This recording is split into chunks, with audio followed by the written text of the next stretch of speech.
Well, piece by piece and nail by nail, it'll all come down someday before the fires of hell.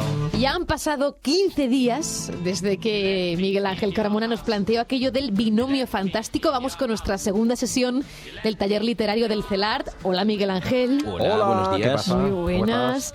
Oye, no sé si tú estás tan sorprendido como nosotros con el resultado, quiero decir, con la respuesta de la cantidad de soleros que ha enviado sus textos a partir del binomio fantástico Libro de Guerra.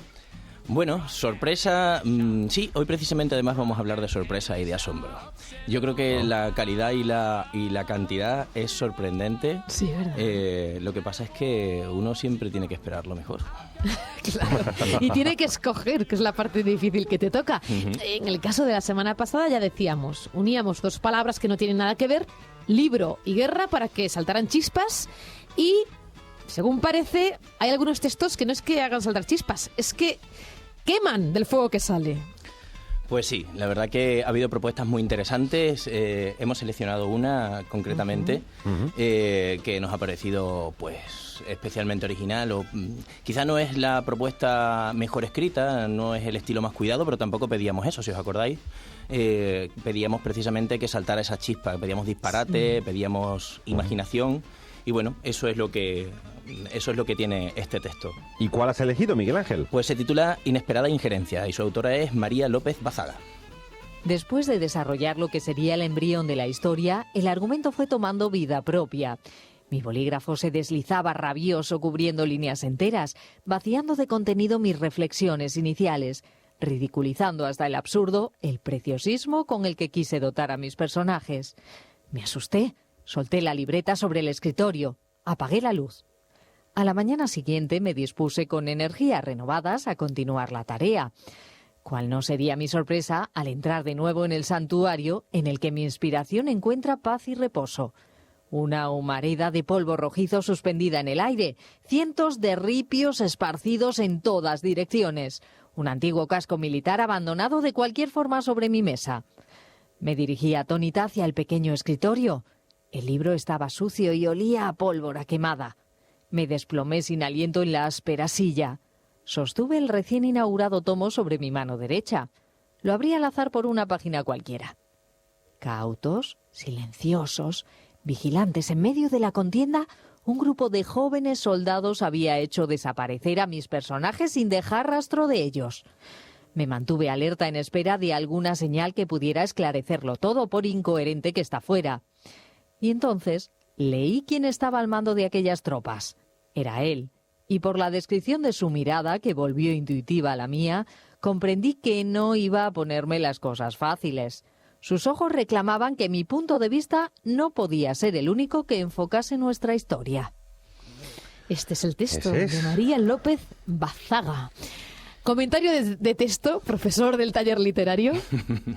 Bueno, a ver, he elegido este texto porque a mi juicio es la apuesta más transgresora de todas las que hemos recibido y, como decía, eso es lo que buscábamos, ¿no? Esa fantasía, esa transgresión de la realidad. La mayoría de los otros textos se han centrado en la proposición El libro de la guerra, que probablemente fuera, digamos, la que primero nos venía a la cabeza. Y hay ejemplos realmente buenos, muy bien construidos. Otros han tomado como punto de partida la guerra de los libros y ha dado lugar a relatos más originales y bien construidos. Sin embargo, ¿no había ninguno de alguien que leyera un libro en mitad de una batalla, en mitad de una guerra? No. Pero podías haberlo hecho tú, Ana. Este podía ser el tuyo. Pensé que iba a ser el más... Muy interesante el juego esa de propuesta. Libro de guerra o guerra, Sí. y en mitad de una guerra un libro, pensaba. Sí, los ha habido de soldados que devolvían, digamos, el libro y le llegaba a la madre. Creo que recordar uno de Anabel Rodríguez que es fantástico, está muy bien escrito.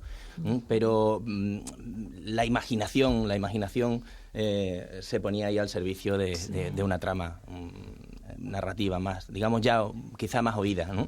Ya, pero María López aborda entonces otro tipo de batalla, ¿no? La batalla de vosotros, de los artistas, de los escritores. Eso es. El texto escogido esta semana parte de una premisa muy original que creo que podría ser, no sé si María estará de acuerdo conmigo, la guerra dentro del libro y que es en realidad la guerra por el control de la historia, ¿no? Una metáfora que a cualquiera que se haya enfrentado a la construcción de un relato le resultará familiar. Pero exactamente eso os pasa, es decir, ¿a ti también te pasa como escritor esa sensación de estar batallando contra la fuerza de una historia? Totalmente, porque es como, no sé, es como quizá como domar un caballo, ¿no? Y, no sé, la verdad nunca he domado el caballo, pero he visto hacerlo en películas. Pero te imaginas que tiene que ser algo parecido a esto, ¿no? Sí, porque en realidad es como nunca consigues tener el control del todo, y además yo creo que estaría bien preguntarle a alguien que haga rodeo, que haga doma, si el verdadero placer está en no conseguir nunca domar al caballo del todo, ¿no? Desde luego al escritor le pasa eso, ¿no? Porque si realmente consigues tener todo el poder, querría decir que estás haciendo una mala historia, ¿no? Porque los propios personajes, la propia acción te lleva hacia determinados sitios. Claro, esa inesperada injerencia que da título al relato te asalta constantemente, ¿no? Es que los personajes reclamen su propio punto de vista, ¿no? Eso es maravilloso porque significa que le estás dando vida a los personajes, ¿no? Yo creo que el único momento en el que hay que tener la novela o el relato totalmente controlado es cuando pones el punto final. Ya. El otro día hace 15 días, decíamos que, bueno, en el fondo cuando escribimos contamos mucho de nosotros, pero claro, tú tienes la capacidad de saber leer entre líneas, no sé si por el estilo, por el tema que se aborda, dices con mucha seguridad que se nota que es una persona acostumbrada a escribir. Sí, a ver, yo creo que de todas maneras aquí hay también un poco de, no sé, de conocimiento de los problemas del gremio, ¿no? Sí. Y me parece una metáfora de la escritura en sí. A lo mejor si fuera una metáfora, no sé, de otro tipo de oficio, pues no la captaría, pero con esto está uno más familiarizado, ¿no? Al hablar así de ese conflicto, ¿no? De perder el control de la historia y hay una cosa muy interesante que me gusta mucho, es que al final, el final queda abierto, aunque abrocha la trama, queda abierto. No se sabe si la protagonista va a plantarle cara a esa fuerza misteriosa o no, o va a negociar con ella, ¿no? La rendición. Pero veo que tiene tu complicidad, pero claro, si alguien no se ha puesto nunca a escribir, que supongo que es la mayoría de la gente, no entenderá bien la metáfora del relato, ¿no? Probablemente es un texto que hay que leer 2 veces. Sí. Y quizá en esa segunda vez, pues, le cogemos, ¿no? Cogemos hay segundas y terceras lecturas. De todas maneras, el relato tampoco tiene por qué decir lo mismo a todos los lectores, ¿no? Unos le darán una interpretación en función de cuáles son su propio bagaje, ¿no? Cognitivo, o experiencial, o emocional, y otros le darán otra, ¿no? A lo mejor uno está en una plena batalla de otro tipo y ya, pues va por aquí, ¿no? Porque claro, es verdad, es bastante interpretable. Ella habla de cascos, de ripios, o sea, no lo dice todo muy claramente. Digamos que siembra elementos de esos contextos, ¿no? De una guerra, de una batalla. Para mí este es uno de las claves por las que he elegido el texto, ¿no? Buscamos el fuego provocado por la chispa y en mi opinión este relato quema precisamente ahí, ¿no? Es sugerente, que es una de las mejores cualidades que puede tener un texto, porque lo extraordinario es mostrado y no narrado, ¿no? La guerra en el libro, si os dais cuenta, tiene lugar fuera del foco del narrador. El lector, igual que el protagonista, siente el asombro ante los restos de la batalla, ¿no? El casco, los ripios. Nos hablan de una lucha encarnizada sin necesidad de describirla, ¿no? Y este es sin duda uno de los aciertos de la autora.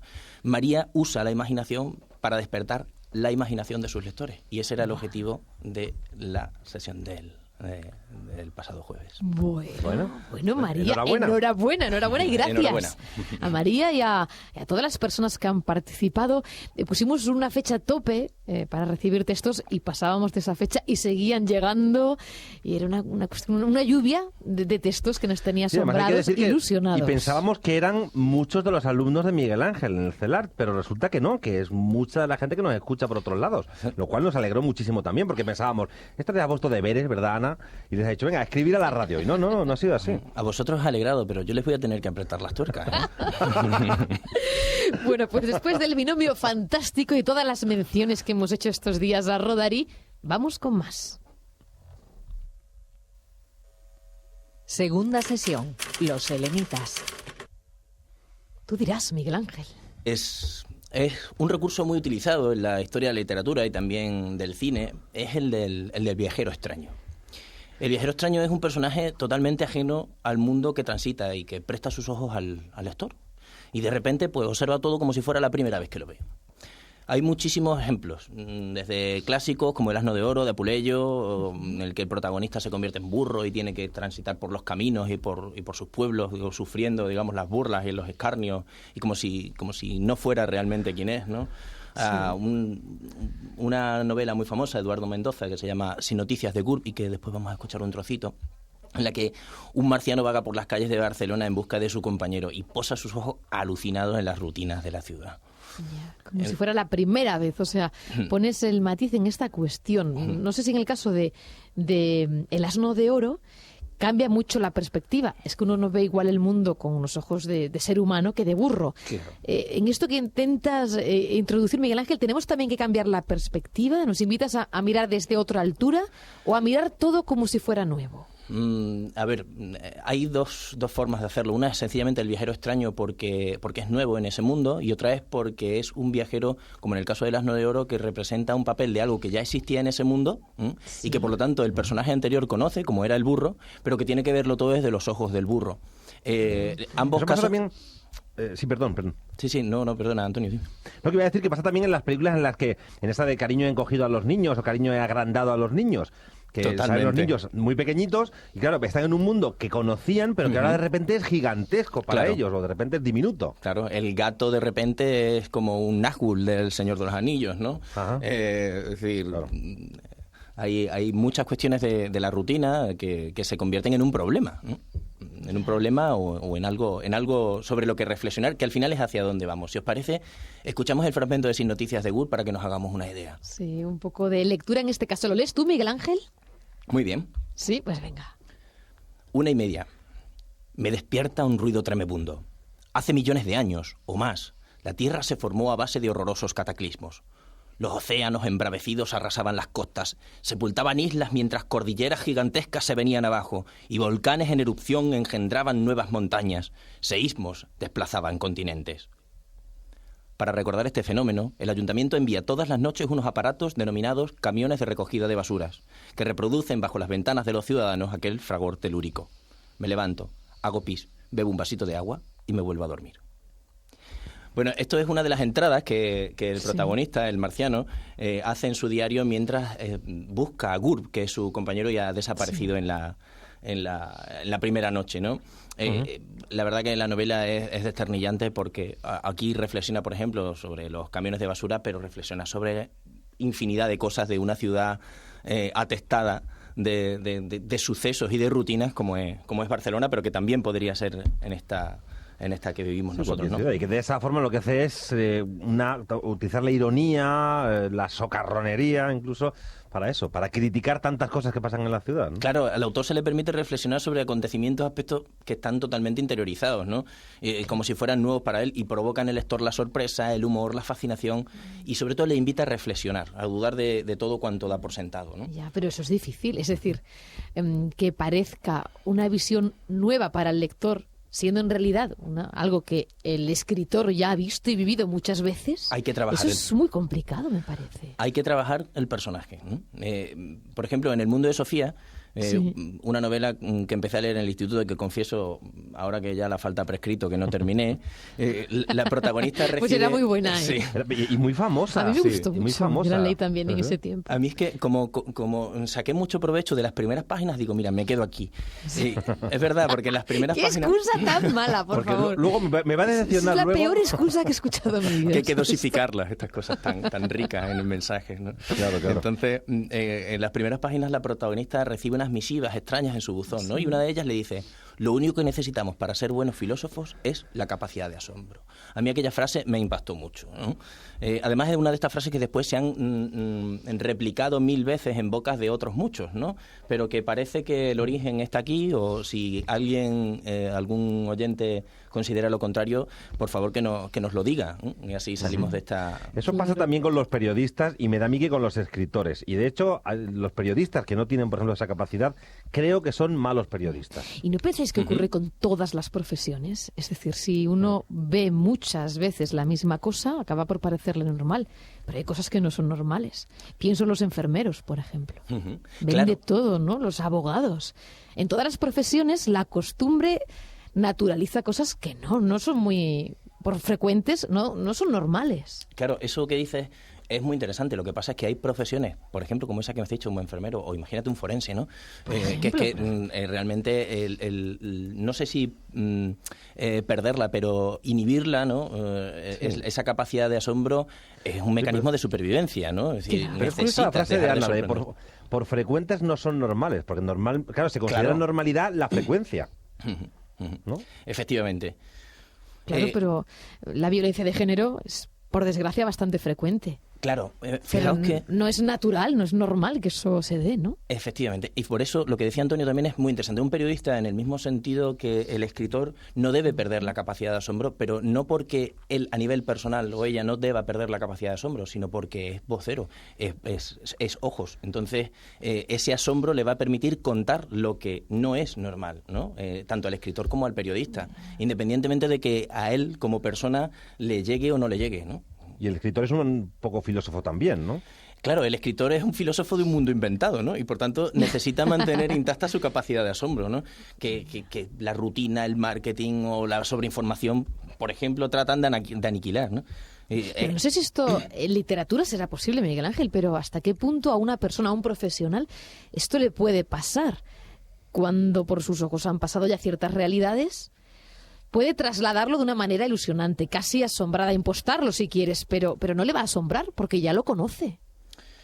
Pero que entraríamos en unas disquisiciones filosóficas, Ana, sobre qué es el asombro, ¿no? ¿Qué es el asombro? Porque A los niños, por ejemplo, les pasa mucho. Como descubren el mundo, claro, es que pues todo les asombra. esto entronca directamente con las bases de la pedagogía y digo esto porque hace 15 días estábamos aquí hablando de Rodari y un pequeño homenaje. El aprendizaje del niño está dirigido por el asombro, ¿no? Y por eso los niños son filósofos innatos, se preguntan el por qué, el cómo y reflexionan sobre esto, registran la novedad, la asimilan y lo más importante de todo, la reconstruyen para que encaje con el mundo que ellos están creando y que protagonizan indiscutiblemente. Y en eso el escritor debe parecerse al niño. En realidad debe parecerse al filósofo, pero bueno, tenemos como ejemplo cercanos los niños, porque los filósofos escasean.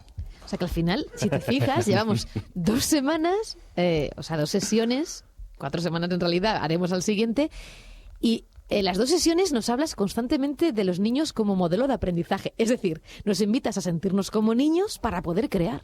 Es que yo de verdad tengo la teoría de que el arte no es más que el juego de los adultos, ¿no? O sea, yo creo que todos necesitamos tener una porción de juego en nuestra vida, ¿no?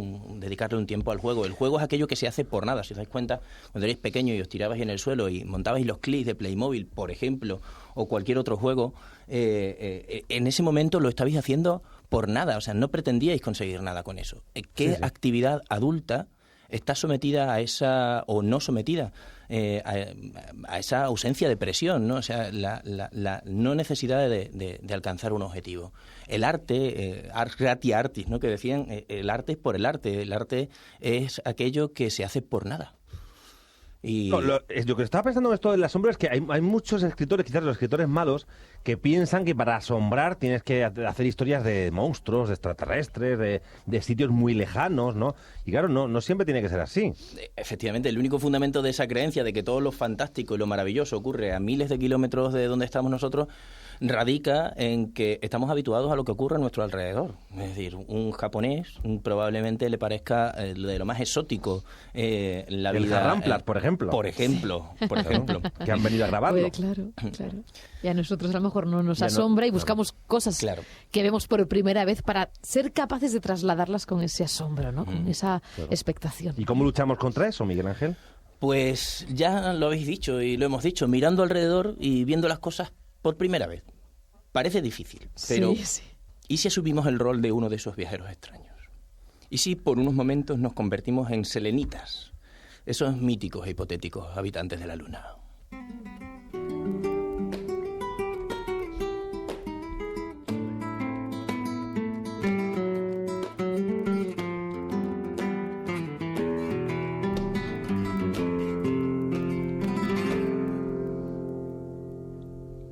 Enviste la luna como enviste el toro, la luna menguante, carente de amante, carente de todo. Miguel Ángel, porque la canción es muy bonita, que si no es toda una osadía pedirle a los soleros que se conviertan en luneros. Bueno, va a ser por un poquito, ¿eh? Va a ser por un ratito. Fíjate, van a tener cómo que es el verlo todo como si ejercicio. fuera la primera vez, porque de repente, acostumbrados a ser soleros, ahora tienen que convertirse en luneros. En luneros. O sea, ¿en qué consiste exactamente el ejercicio? Bueno, pues vamos a hacer ejercicio de abstracción. Hemos viajado a la Tierra en una misión de reconocimiento y nuestra cápsula espacial ha caído aquí, en Extremadura, además muy cerquita de nuestra casa. Como selenitas que somos, vamos a observar el trayecto que hacemos diariamente a la oficina, nuestro barrio, nuestra familia, nuestro trabajo, y vamos a anotar en nuestro cuaderno de bitácora lo que vemos o nuestra interpretación de lo que vemos.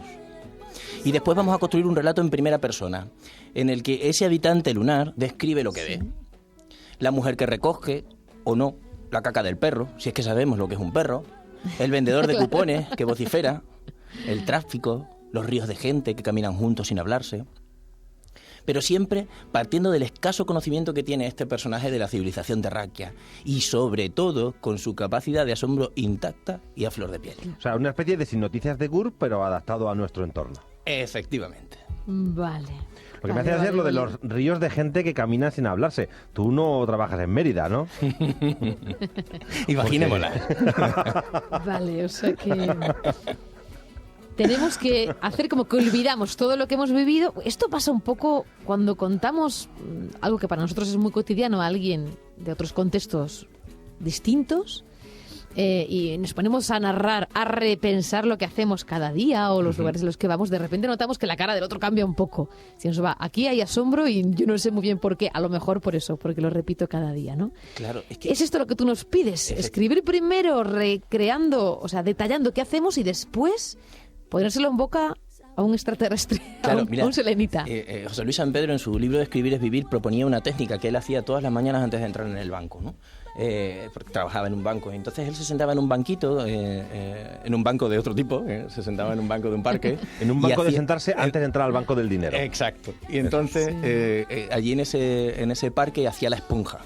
Y para él hacer la esponja era dejarse atravesar por el entorno, ¿no? Por la atmósfera, y expulsar aquello que no le interesaba y retener, ¿no? Como retiene la esponja esos nutrientes del agua, aquello que le interesaba, ¿no? Vamos a hablar más adelante de la técnica de la esponja. Hoy solo quería introducirla porque realmente vamos a necesitarla probablemente para sentarnos en ese parque por donde pasamos todos los días y fijarnos en esas cosas que damos por asumidas, ¿no? Como normales y que probablemente no lo sean tanto. Si es que sabemos que es un perro. Si es que sabemos que es un perro o que es la Va caca. una Claro, porque si señora fuéramos selenitas- con una cosa de peluche, con pelos, No, levantada. diríamos unos van sobre 2 pies y otros van sobre 4 patas que tienen más pelo. Claro, Porque claro. pensaríamos que todos son terrícolas para nosotros, ¿no? Efectivamente. Bueno, pues estos son los deberes. Vamos como viajeros extraños por nuestro mundo, por nuestra calle, por nuestros recorridos habituales.